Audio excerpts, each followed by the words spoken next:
বাবা রাহুল, তোর মামা তোকে জরুরি ভাবে যেতে বলেছে। তোর মামির নাকি শরীরটা খারাপ।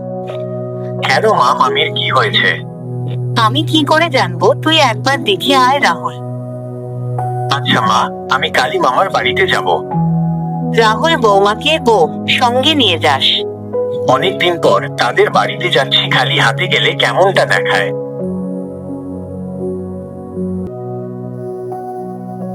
কেন, বাড়ির পেছনের বাগানে তো অনেক সুন্দর সবজি আছে, সেগুলো নিয়ে যাব। আচ্ছা, তাই নিয়ে যাস।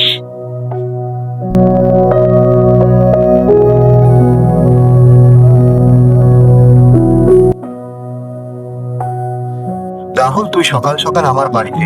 হ্যাঁ মামা, তোমার বৌমা সহ সকাল সকাল চলে এলাম। খুব ভালো করেছিস, তোদের দেখে মনটা ভরে গেল। আচ্ছা, মামা মামিকে দেখছি না যে। তোর মামি ভিতরে আছে, তোরাও ভেতরে যা। কেমন আছিস রাহুল? ভালো আছি, তুমি এখন কেমন আছো? ভালো আছি। তোরা এখানে বসে থাক, আমি রান্নাটা চাপিয়ে দেই।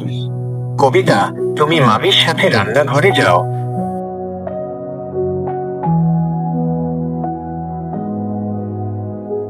রাহুল, কাঁঠাল আনতে গেলে কেন? কেন, আবার সবাই মিলে একসাথে বসে খাবো।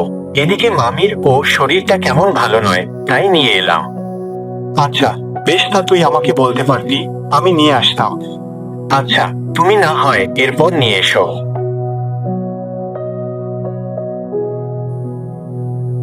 বুঝলি, রাহুল কাঁঠাল খেয়ে মনটা একেবারে ভরে গেল।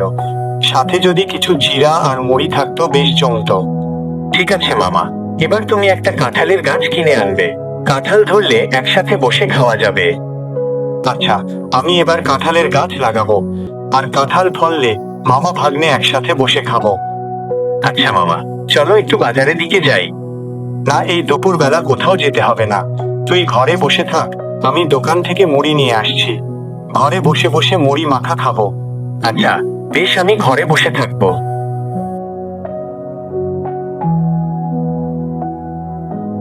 মামা, এখন যদি একটু পুঁইশাক হতো তাহলে মজা করে খাওয়া যেত। হ্যাঁ রাহুল, ঠিক বলেছিস। মামা, তোমাকে আরো কিছু দেব?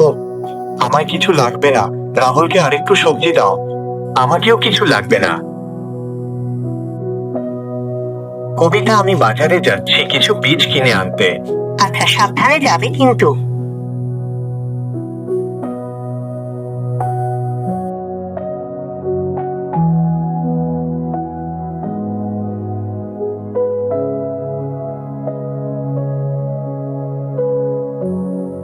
রাহুল, তুই শুধু শুধু এতগুলো বীজ কিনে আনছিস? বাড়ির সামনে ফাঁকা জায়গাতে এই সবজির বীজগুলো লাগিয়ে দেব। আচ্ছা রাহুল, তুই এই বীজগুলো নিজে লাগিয়ে দে। আচ্ছা ঠিক আছে মামা।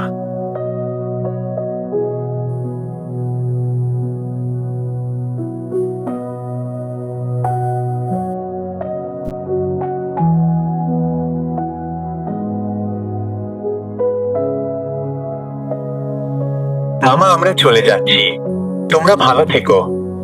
আচ্ছা রাহুল, আর কিছুদিন থেকে যেতে? না মামা, বাড়িতে যেতে হবে, অনেক দিন তো হলো এসেছে, তার মা বাড়িতে একা আছে। আচ্ছা, সাবধানে যাস কিন্তু। আচ্ছা, আমি যে সবজির গাছগুলো লাগিয়েছি এগুলো তো বড় হয়েছে, সময় মতো সবজিগুলো খেয়ে নিও। আচ্ছা ঠিক আছে রাহুল। মামি, আপনি ভালো থাকবেন।